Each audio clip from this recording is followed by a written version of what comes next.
bersama Upin dan Ipin.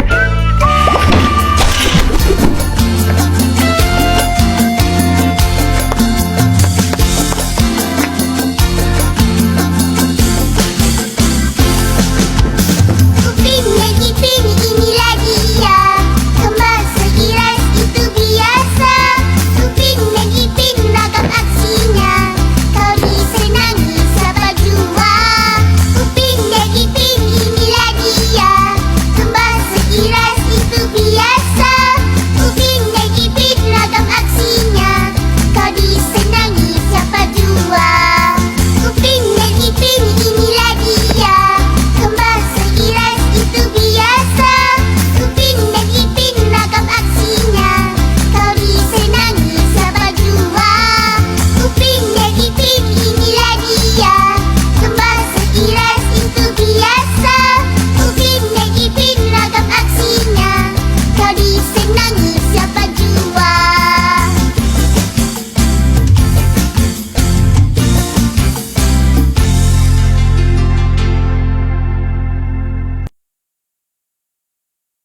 Assalamualaikum warahmatullahi wabarakatuh. Perkenalkan, nama saya Yasti Aulia Yusuf dengan NIM 23110111121 dari kelas IK 23C.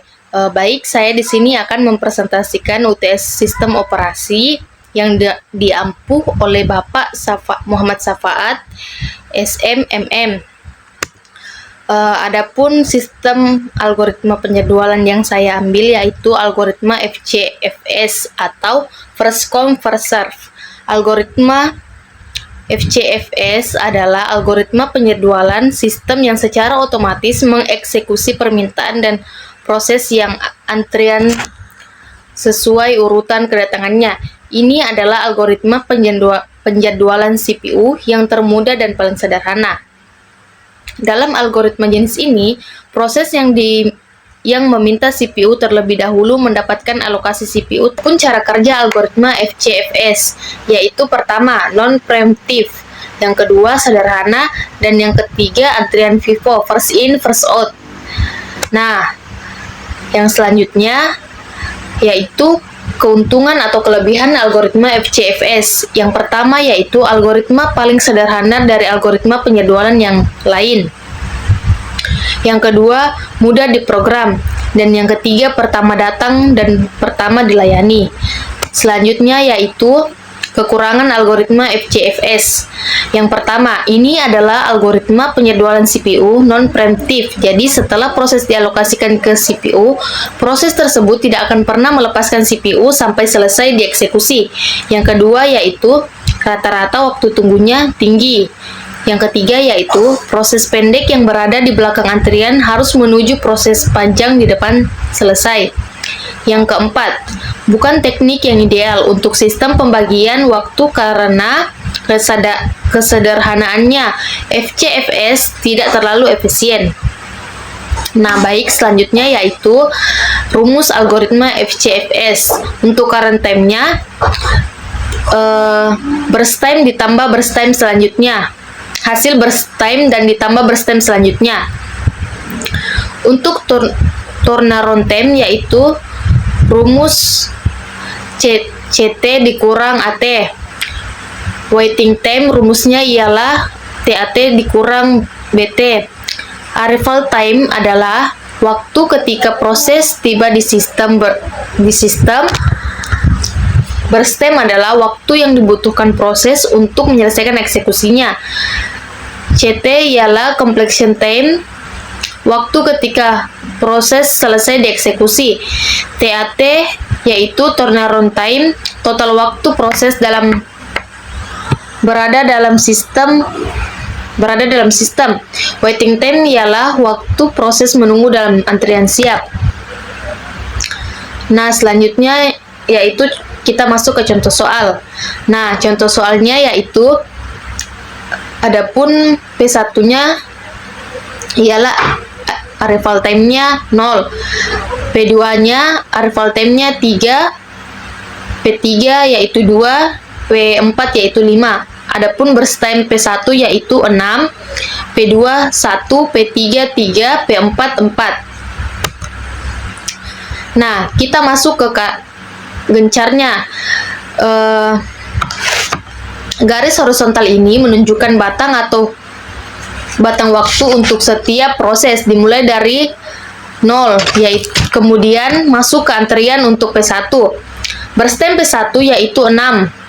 Lalu kita masuk ke antrian untuk P2 yaitu berstemnya 1. Nah, 6 ditambah 1 yaitu 7. Lalu kita masuk ke P3. Berstem P3 adalah 3. Nah, 3 ditambah 7 yaitu 10. Lalu kita masuk ke berstem P4. P4 yaitu 4. Nah, 10 ditambah 4 yaitu hasilnya 14. Nah, itulah hasil dari gencar.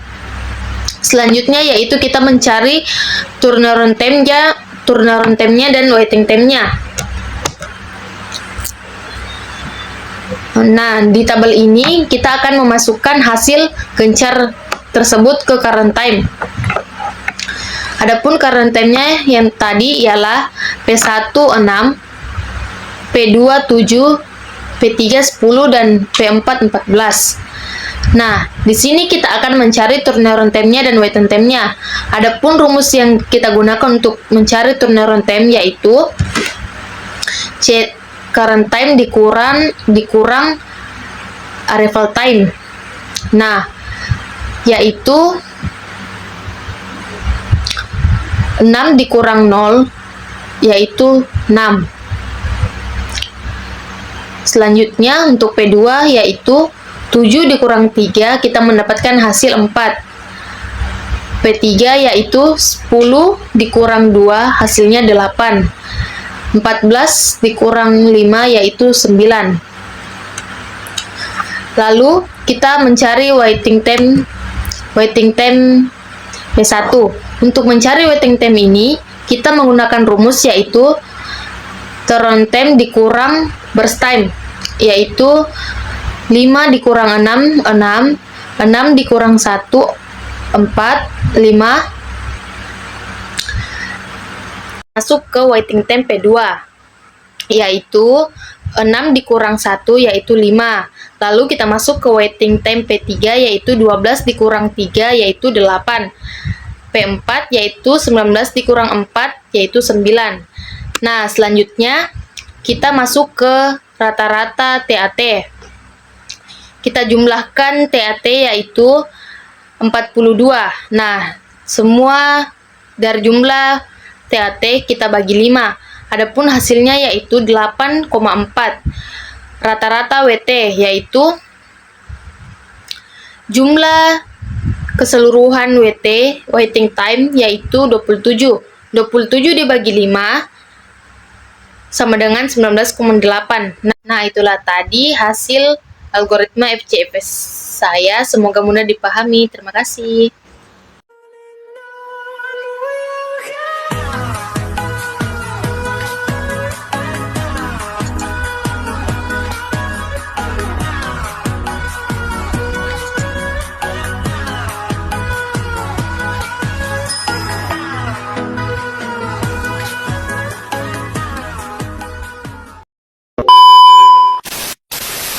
Algoritma FCFS oleh saya yaitu Nah, terima kasih atas 10 11 121 dari kelas IK 23C. Baik, saya di sini akan mempresentasikan algoritma penjadwalan. Adapun algoritma yang saya ambil yaitu algoritma bilang kagak yang